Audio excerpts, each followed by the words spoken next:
Sahabat pejuang keadilan, inilah klarifikasi lengkap dari pihak keluarga Mbah Hasyim Asy'ari, yakni selaku muassis Nahdlatul Ulama. Siapa itu? Gus Fahmi, selaku cucu daripada Mbah Hasyim Asy'ari. Klarifikasi perihal sejarah pendirian Nahdlatul Ulama.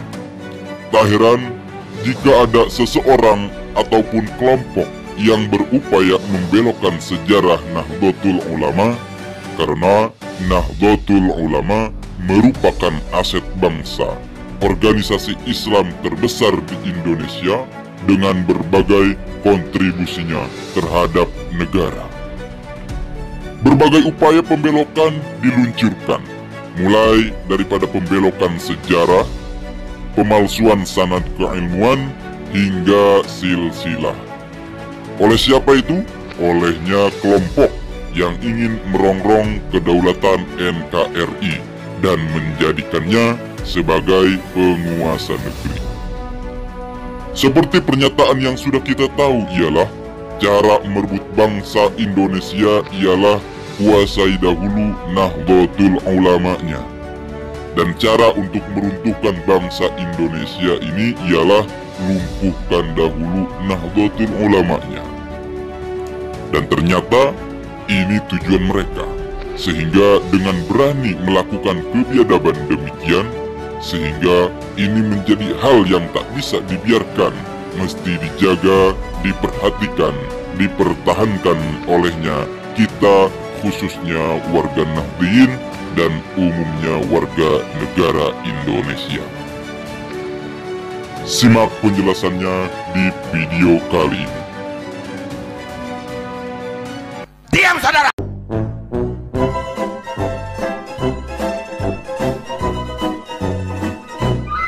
Assalamualaikum warahmatullahi wabarakatuh. Waalaikumsalam warahmatullahi wabarakatuh. Pemirsa, saya Yusuf Mares, alhamdulillah bisa soan ke kediaman Gus Fahmi. Beliau adalah cucu dari Hadratus Syekh Kiai Haji Hasyim Asy'ari di Tebu Irem, Jombang. Terima kasih Gus. Masya Allah. Ya pemirsa, tujuan kami adalah sebuah rentetan revitalisasi sejarah pendirian Nahdlatul Ulama, pelurusan dan penegasan sejarah pendirian Nahdlatul Ulama yang belakangan ini muncul ke permukaan. Ada pembelokan sejarah di sana. Salah satunya buku yang dicetak oleh RMI Kabupaten Tegal yang dikatakan bahwa pendiri NU salah satunya adalah Kiai Haji Khalil Bangkalan, kemudian Habib Hasyim dan Kiai Haji Hasyim Asy'ari. Kedudukan Mbah Hasyim pun di situ di bawah Habib Hasyim. Nah, ini ironisnya, Gus, ya, dijadikan alat ajar untuk materi Ahlus Sunnah wal Jamaah dan ke-NU-an. Bahaya sekali. Karena apa? Ini diberikan untuk kelas 2 ibtidaiyah. Baik, Gus Fahmi selaku zuriyah dan tentu banyak mengenal atau mendengar dan juga mungkin membaca tentang manuskrip pendirian NU. Apakah ketika pendirian NU itu ada golongan habaib di situ? Ya, terima kasih Mas Yusuf ya, sebagai Mas saja. Sejarah berdirinya NU yang saya baca selama ini, bahwa berdirinya Nahdlatul Ulama itu atas restu Syekhona Khalil Bangkalan yang memberikan amanah kepada Kiai As'ad sebagai santri beliau untuk menyerahkan tongkat, tasbih dan juga bacaan Ya Jabbar Ya Qahar kepada Hadratus Syekh. Dan Kiai As'ad itu otomatis pelaku, dan beliau wafat tahun 1990, sehingga beliau banyak orang yang mungkin sempat menangi beliau, dan beliau ada videonya ketika menyampaikan sejarah berdirinya NU, tentu ada dokumen yang dicatat dan sebagainya. Jadi ini restu daripada Syekhona Khalil. Betul. Nah, dan yang saya baca juga di buku sejarah berdirinya itu susunan PBNU pertama, setahu saya memang tidak ada Ba'alawi. Tidak ada golongan Ba'alawi. Yang setahu saya ada memang orang Arab namanya Syekh Ghanaim Al-Misri, ini dari Mesir. Nah, jadi saya belum pernah membaca kemudian ada golongan Ba'alawi. Kemudian kalau terakhir ini kok ada memasukkan Habib Hasyim itu, sebenarnya kita jangan gegabah memasukkan dalam sejarah sosok siapapun, harus melalui penelitian, melalui verifikasi data dan sebagainya. Jadi tidak bisa kita ini memasukkan anggur nama saja kemudian kita masukkan dan kita yakini. Jadi kalau sudah, maksudnya ini sejarah. Sejarah itu hitam putih. Tidak bisa berdasarkan keyakinan. Contoh asumsi atau Jombang ini belum menemukan hari lahirnya karena masih nyari prasasti. Belum ketemu prasastinya. Tebu Ireng ini? Ya, Jombang, Kabupaten Jombang. Ya, sebenarnya kan bisa saja kita ini kalau sudah yakin, sudah Bupati sama DPR sidang, kita tentukan tanggal sekian aja bisa, apa susahnya? Kan nggak bisa. Makanya sebaiknya jadi buku seperti yang di buku Cahaya Nusantara itu dilakukan penelitian sebelum memasukkan nama, karena ini penting. Jadi sejarah itu harus verifikatif. Ya, verifikatif. Jadi ada bukti, ada dokumen, ada manuskrip, syukur-syukur ada prasasti, ada saksi yang betul. Nah, jadi ini saya pikir itu. Ya, betul. Saya setuju bahwa sejarah adalah hitam putih. Dan itu matematis, hitam dan putih berdasarkan fakta, bukan asumsi, apalagi cerita, apalagi dongeng, apalagi melalui mimpi. Saya kira itu, jika berdasarkan itu siapapun bisa melakukan itu. Dan saya setuju, Gus, bahwa ketika seseorang menulis sejarah berarti kan harus ke pangkal utamanya, ke sumber utamanya. Baik, Gus, perasaan Gus Fahmi sebagai zuriyah Mbah Hasyim, cucu Mbah Hasyim, ketika mendengar dan melihat pembelokan sejarah berdirinya NU, bagaimana ini, Gus? Ya, tentu saya sedih aja. Jadi saya ingin bertanya, apakah memasukkan sosok itu sudah dilakukan berdasarkan tahapan-tahapan itu tadi, misalnya memverifikasi data, sudah apakah itu sudah pernah dilakukan? Kalau memang belum pernah, saya setuju kalau buku itu ditarik saja dulu sampai nanti ada bukti yang memang sudah memperkuat itu, baru kalau memang itu benar atau salah. Kalau memang benar nggak apa-apa, tapi kalau memang nggak benar ya harus dihapus.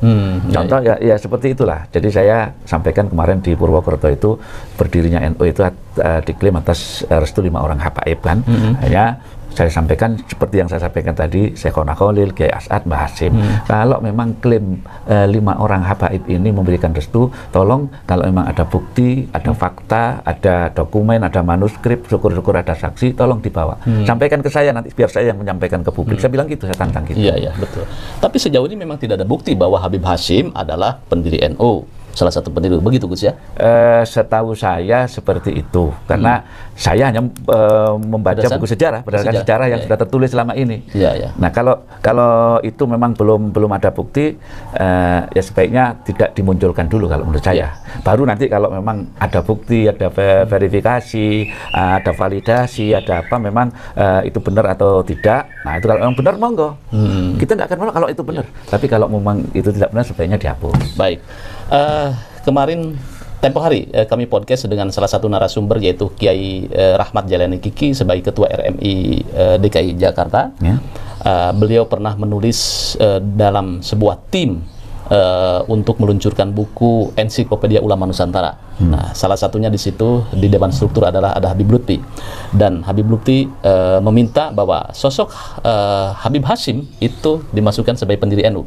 Nah, kemudian tim ini menurut cerita kesaksian dari Ketua RMI terjunlah ke Pekalongan. Di sana di hasil investigasinya tidak ditemukan bahwa Habib Hasyim itu ada kedekatan dengan NU, apalagi sebagai pendiri NU. Maka di dalam buku Ensiklopedia Ulama Nusantara tidak dimasukkan Habib Hasyim sebagai pendiri NU. Nah, tiba-tiba muncul juga ada buku Cahaya dari Nusantara, di situ ada tuh dituliskan di halaman 164-165 cerita Habib Lutfi bahwa Habib Hasyim di situ. Kemudian muncul juga buku RMI. Nah, artinya kalau melihat data dan fakta seperti ini, bahwa ditegaskan Habib Hasyim itu bukan termasuk pendiri Nahdlatul Ulama, Gus Fahmi. Ya, artinya kan ada yang, ini kan seperti kontroversi kan. Betul. Begitu kan. Ya. Jadi ada yang mengatakan iya, ada yang mengatakan tidak. Maka karena tidak terjadi kesepakatan kan, otomatis berarti ada yang mungkin mengakui tapi banyak yang tidak mengakui kan begitu. Tidak seperti yang disampaikan oleh Syekh Kiai As'ad itu kan, karena beliau mengalami sendiri. Maka berarti ini masih terjadi pro dan kontra kalau menurut saya. Itu berarti kontroversi. Maka sebaiknya sesuatu yang sifatnya kontroversial itu dihindari dulu sampai semuanya itu jelas. Baik. Kemudian ada cerita juga nih, saya dengar ini Gus Fahmi, bahwa Mbah Hasyim itu setiap hari Kamisan apa Pon atau Kliwon itu mengaji ke Habib Hasyim ke Pekalongan sekitar kalau di riwayatnya itu kan Mbah Hasyim itu 1920-an lah sebelum terjadi NU. Itu bagaimana kalau menurut logika ini? Kami di keluarga Tebu Ireng kemarin memang sempat ada yang mempertanyakan itu, gitu loh. Dari keluarga Tebu Ireng ada yang mempertanyakan, karena kita ini kan selama ini kan memang sumbernya kan murni hanya dari Habib Lutfi saja. Tapi ada keluarga yang mempertanyakan. Nah, mungkin mereka itu pakai logikanya begini. Zaman segitu kalau tiap hari Kamis Pon itu hanya kan setiap bulan pergi ke sana, dan artinya itu rutinan. Jadi mungkin logikanya zaman seperti itu apakah sudah ada majelis rutinan? Kalau Habib Lutfi saya yakin, karena sekarang ini Jumat Kliwon kan orang ke sana kan, jam merdeka, bebas. Tapi zaman seperti itu, zaman penjajahan, zaman apakah sudah ada rutinan atau bagaimana? Ini kan perlu dipertanyakan juga. Karena sumbernya memang hanya Habib Lutfi. Jadi menurut Gus Fahmi ini berita ini kelihatannya yang masih perlu dipertanyakan kalau saya belum apa istilahnya kebenarannya kan perlu ditelusuri juga. Jadi harus ada waktu itu kan mungkin Habib Lutfi juga belum lahir kan tahun itu. Habib Lutfi kan 70 sekian. Ceritanya dari mana begituan ya? Jadi itu perlu diverifikasi dari sumber-sumber yang lain. Mungkin ada orang yang menangi apa istilahnya menangi ketemu Mbah Hasyim ketika ngaji di sana. Itu kan perlu juga. Iya, kalau dari sisi logika memang transportasi juga susah ini apa namanya penjajahan juga susah dari Jombang ke Pekalongan. Tetapi yang Sohi ceritanya Mbah Hasyim ini mondok di Mbah Halil Bangkalan. Itu yang Sohi itu ya. Mbah Hasyim itu mondok di Bangkalan, sudah pasti. Karena memang ada catatan sejarah itu. Mondok di Siwalan Panji, dan karena memang sampai sekarang yang di Siwalan Panji itu kamar Mbah Hasyim itu masih ada. Jadikan sebagai apa itu semacam bukti sejarah lah. Masih dijaga sampai sekarang itu. Kemudian ke Mekah. Kalau di Mekah itu tahun berapa itu? Di Mekah itu tahu saya justru sebelum Tebu Ireng berdiri, artinya di bawah 1900-an, mungkin 1890-an lah. Oh, di situ ya? Iya, sekitar 1890-an lah. Dulu masih jauh untuk pendirinya NU gitu kan ya? Masih jauh sekali. Dan tidak ada, waktu itu kan tidak ada transportasi pesawat jadi kapal laut, jadi butuh waktu yang lama. Waktu itu belum ada tanda-tanda mendirikan NU itu. Jadi cerita bahwa di Mekah kemudian ada harus mendapatkan restu dari kedua orang termasuk Habib Hasyim gitu ya? Belum aja. Ketika di Mekah itu masih belum ada. Jadi itu di atas 1900-an. Jadi tidak ada di dalam manuskrip. Kemudian kalau fakta-fakta sejarah bahwa Mbah Hasyim di Mekah kemudian suruh mendirikan NU harus mendapat restu dari Habib Hasyim itu ya. Ya. Jadi inilah. Jadi karena keterangan selama ini hanya satu sisi saja. Jadi mestinya harus banyak sisi lah yang mungkin tahu gitu. Betul. Kalau terjadi polemik seperti itu berarti ada sebagian orang yang mengatakan tolong stop menarasikan pembelokan sejarah NU atau pendirian sejarah NU. Ini bagaimana menurut Gus Fahmi? Ya, sejarah ini kan tercatat sekali kita tulis itu pasti akan dibaca oleh semua orang, oleh anak cucu kita kelak. Betul. Jadi kalau bisa dihentikan. Jadi sampai semuanya itu menjadi jelas. Artinya begini, klaim-klaim tersebut dan sebagainya dan yang mungkin berbeda dengan sejarah yang selama ini tertulis itu perlu dipelajari. Maka saya sepakat ketika kemarin itu PBNU mengamanatkan kepada PP Ma'arif, LP Ma'arif untuk iya, untuk menarik buku-buku itu sampai semuanya jelas. Jadi perlu ada studi tentang itu. Jadi nggak bisa terus kita ini asal masang begitu saja. Ya, jadi sebaiknya kalau memang sudah ada bukti, sudah itu ternyata ini nggak benar, ya sebaiknya dihentikan. Baik. Tapi kalau memang menurut penelitian ini ada yang mendukung, benar dan sebagainya, dan itu memang ilmiah, silakan, nggak masalah. Ya. Nah, itu aja. Baik. Jadi Gus Fahmi masih berpatokan bahwa Habib Hasyim bukan pendiri NU dan apalagi 5 Habib terlibat di dalam pendirian NU. Ya. Begitu, Gus? Ya. Iya. Baik. Pemirsa pada Suara TV, inilah statement resmi dari cucu Hadratus Syekh Kiai Haji Hasyim Asy'ari yang menyayangkan terhadap upaya-upaya pembelokan sejarah berdirinya NU.